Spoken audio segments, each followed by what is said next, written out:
నమస్కారం welcome to 108 news Telugu నా పేరు గౌరీ ముందుగా బులెటిన్ లో హెడ్లైన్స్ మీకు పిఎఫ్ అకౌంట్ ఉందా వడ్డీ రేట్లపై కీలక ప్రకటన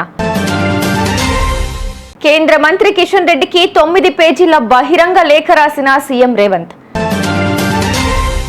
చెన్నై విమానాశ్రయంలో ఉడాన్ యాత్రి కేఫ్ ను ప్రారంభించిన మంత్రి రామ్మోహన్ నాయుడు టీడీఎల్పీ సమావేశం ఎమ్మెల్యేలకు సీఎం చంద్రబాబు కీలక సూచన ఉద్యోగుల భవిష్య నిధి ఖాతాల్లో నిల్వలపై వడ్డీ రేటు ఖరారైంది 2024-25 ఆర్థిక సంవత్సరానికి గాను 8.25% వడ్డీ రేటునే కొనసాగించాలని నిర్ణయించారు. ఈ మేరకు సెంట్రల్ బోర్డ్ ఆఫ్ ట్రస్టీస్ సమావేశంలో నిర్ణయం తీసుకున్నట్లు ఈపీఎఫ్ఓ వర్గాలు వెల్లడించాయి. 2023-24 ఆర్థిక సంవత్సరానికి కూడా ఇదే వడ్డీని చెల్లించిన సంగతి తెలిసిందే. కేంద్ర మంత్రి కిషన్ రెడ్డికి సీఎం రేవంత్ 9 పేజీల బహిరంగ లేఖ రాశారు. ప్రభుత్వ వినతులను పట్టించుకోవడం లేదని తేదీలతో సహా ఆయన ప్రస్తావించారు. హైదరాబాద్ మెట్రో ఫేజ్ 2 పై 2024 నవంబర్ 4న కేంద్ర ప్రభుత్వానికి డిపిఆర్ సమర్పించిన స్పందన లేదని మండిపడ్డారు. మూసీ పునరుజ్జీవం పైన అదే తీరని పేర్కొన్నారు.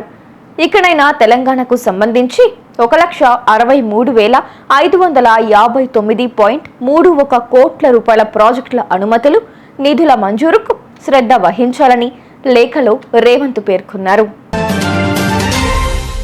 ఎయిర్పోర్ట్లో వాటర్ బాటిల్ కొనాలన్నా వందలు వెచ్చించాల్సి ఉంటుంది. ఈ నేపథ్యంలో ఎయిర్పోర్ట్లో తక్కువ ధరలకు తినుబండారాలు అందించేందుకు కేంద్రం ఉడాన్ యాత్రి కేఫ్లను ప్రారంభిస్తోంది. తాజాగా చెన్నై ఎయిర్పోర్ట్లో ఉడాన్ యాత్రి కేఫ్ను కేంద్ర మంత్రి రామ్మోహన్ నాయుడు ప్రారంభించారు. ఈకే వాటర్ బాటిల్ ధర 10 రూపాయలు, టీ 10 రూపాయలు, కాఫీ 20 రూపాయలు, సమోసా 20 రూపాయలు, స్వీట్ 20 రూపాయలుగా నిర్ణయించారు. అసెంబ్లీ కమిటీ హాల్లో సీఎం చంద్రబాబు అధ్యక్షతన టీడీఎల్పీ సమావేశం జరిగింది. ఈ సందర్భంగా సీఎం మాట్లాడుతూ కష్టాల్లో కూడా మంచి బడ్జెట్ ప్రజలకు అందిస్తున్నాం. ఈ బడ్జెట్ను ప్రజల్లోకి విస్తృతంగా తీసుకెళ్లే బాధ్యత ఎమ్మెల్యేలదే. కొత్తగా వచ్చిన ఎమ్మెల్యేలు అవగాహన పెంచుకోవాలి. వచ్చే ఎన్నికల్లో టికెట్ దక్కాలంటే మీ పనితీరులో మార్పు రావాలి అని పేర్కొన్నారు.